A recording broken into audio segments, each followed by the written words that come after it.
Hey, what is up, everyone? It is the Variant Vault. I apologize for not going live on Monday or Tuesday, or well, I apologize for not going live anywhere on the weekend or Monday. I was kind of busy today, so I was just like, ah, shit, tomorrow's Wednesday. May as well do it all in one day.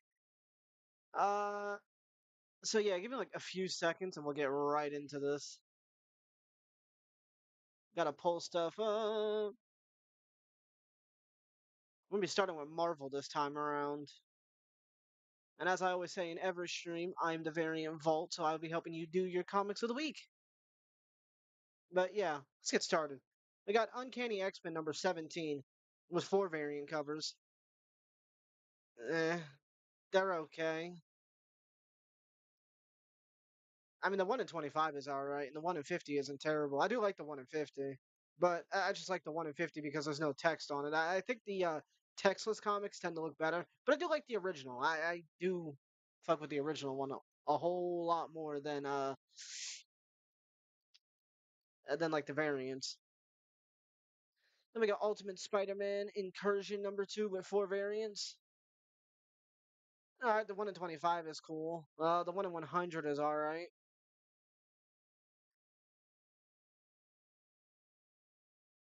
And then the Sanford Green variant. Yeah, I don't know. I think the Sanford Green variant's all right. I like it, but I also like the 1 in 25. But the 1 in 100 one is cool too. Again, I like textless comics, but there's only so much you can do with those. And then we got Miles Morales Spider-Man number 35, 1 in 25, a connecting variant. Uh, a Pierre Perez Retrovision variant. See, I like the connecting variant, but I also like the Retrovision one. Again, I don't know what it is. I like retro art styles. I might be biased though. I don't know. I just think retro. I just think the older art styles on comics look better than some of the new ones we've gotten recently. Fantastic Four number 1 with 19 variants. Jesus Christ. A 1 in 25, and then a 1 in 25 featuring the Thing, then a 1 in 50, then a 1 in 100 black and white Disney What If variant. That one's kind of dumb, not gonna lie. Although, Jesus, my dog. The 1 in 200's okay. 616 comic. 616 comic. Alan Davis's variant's pretty cool. Well, that Alice Ross variant is fucking beautiful. I do like that one. The blank variant is kind of ass, but when have I ever said anything nice about blank variant covers? Uh, Cliff Chang variant's alright. I do like that one. Uh, Ji Hong Lee's variant's okay. Wow, that's gonna get me canceled. I can't pronounce names. The Retrovision one is alright. I think I do prefer the Retrovision one though. But the Disney What If variant is nice too. Like, I do like that one. Oh, the NetEase Games Marvel Rivals connecting variant. Oh boy. I don't think I've ever once ever said, "Oh, I want a Marvel Rivals connecting comic." Although I like the one with, uh, I do like the one with Doctor Doom on it though. Although the Scotty Young connecting variant's nice as well. Scotty Young has done a few decent covers. Lately, he's been going for like the chibi ones, which is pretty cool. But I don't know. I, sometimes chibi art isn't really meant for everyone. Then we got Magic number 7 with only 2 variants. A 1 in 25 and then a Retrovision. I'd probably get the Retrovision one, honestly. Though the original cover is nice. Then we got Laura Kinney, Wolverine number 8 with 2 variants. A 1 in 25 and just a regular variant. Probably a cover B. I don't know. They're all alright. I did think I like the 1 in 25 one more, though, if I was to pick one. but I don't ever really get like 1 in 25s. Fantastic Four First Steps #1 with two variant covers. Mark Buckingham and Phil Nauto. Uh, I think I like the Mark Buckingham one. Well, the original cover isn't bad. You know, I do like the original cover, but I am the variant collector. I got to get into Marvel more. Then we got Doctor Strange of Asgard #5. Sorry, that honestly threw me off. And there's no variant covers for that one. Then we got Red Hulk #6 with two variant covers. 1 in 25 and a Michael Alfred Retrovision variant. I do like the Retrovision one, but again, I just think Retrovisions look better. I might be biased towards the older art. Then we got Star Wars Legacy of Vader #6 with three variants. 1 in 25, The Force Awakens 10th anniversary variant, and then probably a variant B cover, Mio variant. I'm just gonna call them by their last names if I can pronounce them. Uh, I don't know. The 1 in 25 looks cool, but I also do like the Force Awakens 10th anniversary variant. Though the regular cover is good too. I cannot lie there. Then we got Superior Avengers #4 with only one variant, a Kyle Hotz variant. Yeah, that's an okay one. I'd probably pick up the variant. I do like it. Then we got a Marvel swimsuit special, Friend, Foes, and Rivals #1. #1. That means there's gonna be more than 19 variants. Jesus Christ. Am I gonna regret scrolling down this? No, surprisingly. 1 in 50, 1 in 100, 616, 616. J. Scott Campbell, secret variant. Okay. J. Scott Campbell Web Store, Black Cat variant. Hey. Ew. Oh, wow. Um, J. Scott Campbell Web Store Magic variant. Jesus Christ. Mary Jane Watson variant, also from the Scott Campbell Web Store. Rogue variant. Pretty sure I butchered that again. Uh, the Comic Mint 789 Comics Greg Horn variant. That was okay. Then they just had the textless version. Uh, Warneck variant. Mark Brooks variant. Uh, Venables variant. Dutram variant. Clark variant. Dudson variant. Jesus Christ, why was there so many? Sorry if it seemed like I gave up midway reading that. There was just a lot to go in that. If I was to pick up any of these, I'd probably pick up I don't know, MJ or Magic, probably Magic or Black Cat. I don't know. All of them honestly looked okay. And we need to just move on to the next one. Wolverine and Kitty Pride #4 with one variant. The variant looks okay, although I think the original just looks better. Then we got Predator Black, White, and Blood #1 with four variants. 1 in 25, 1 in 100, Azar variant, and a bit of Villanelli variant. Jesus, them names. The original is probably my favorite, but the 1 in 25 looks good.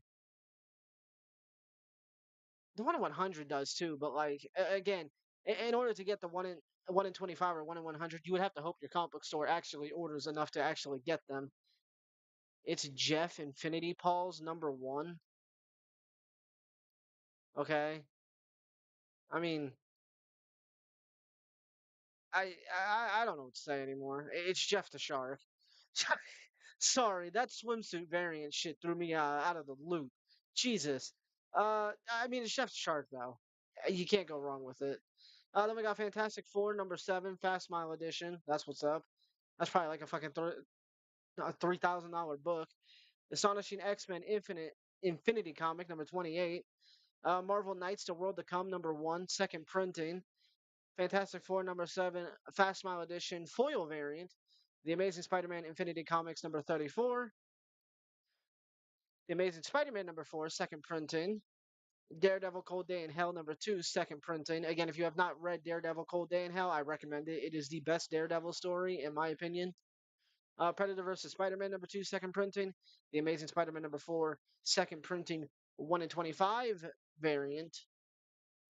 Giant Size X Men number 1, second printing, 1 in 25, while being next to a Giant Size X Men, second printing. Daredevil Cold Day in Hell issue 2, second printing, 1 in 25. Frank Miller Black and White. Hey, I love me some Frank Miller shit. I will always be there to say it.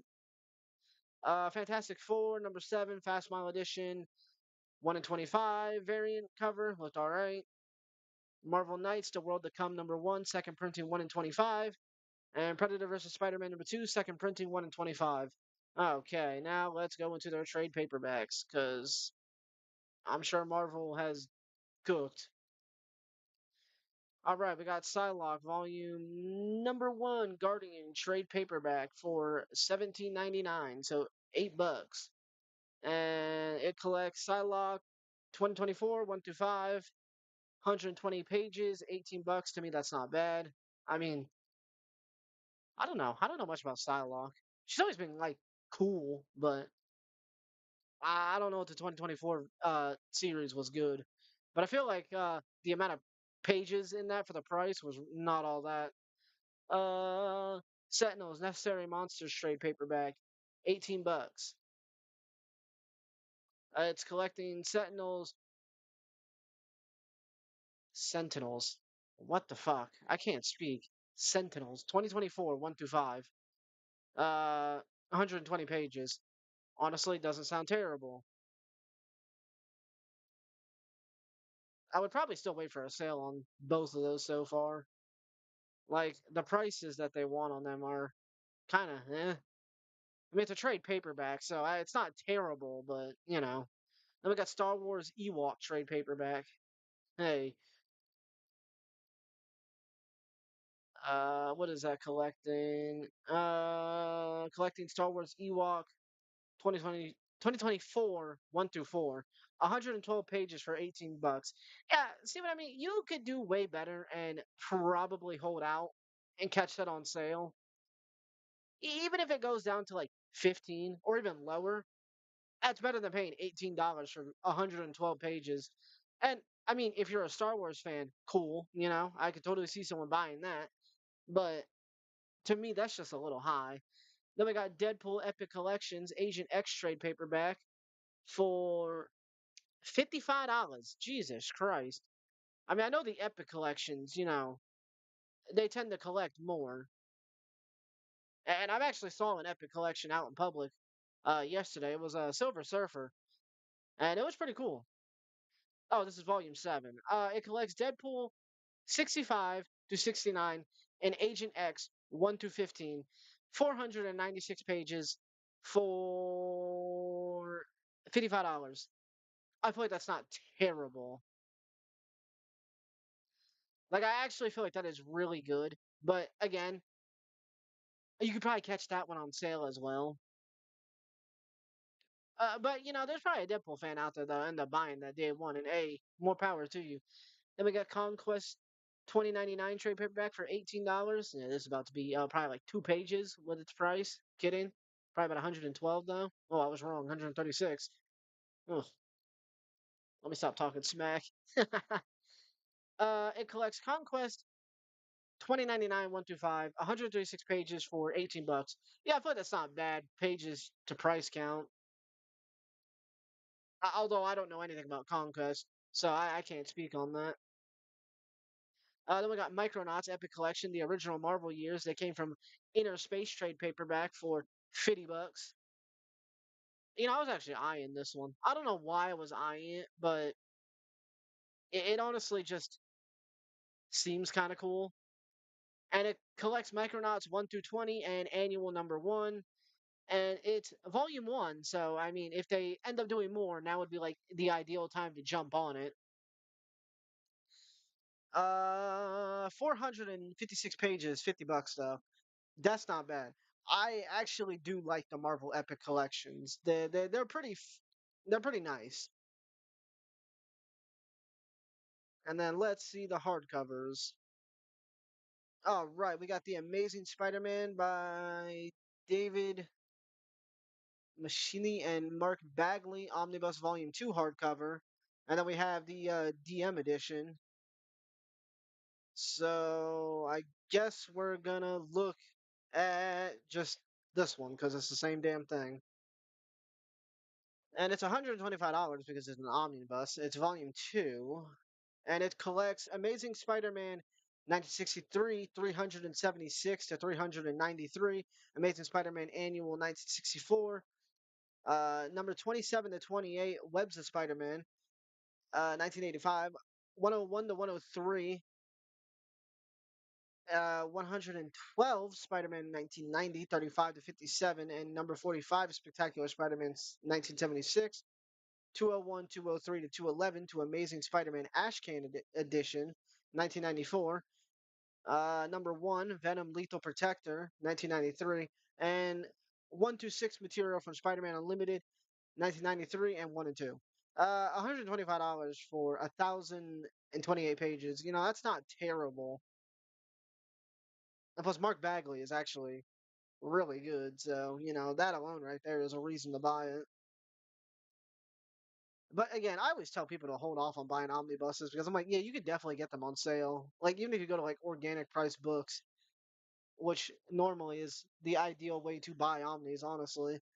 And then we got X-Men Onslaught Aftermath omnibus hardcover for 100, and then we got the DM edition. And what is that one? Is that one also okay? That's just okay. That's something completely different. I just want to make sure that was not related to X-Men.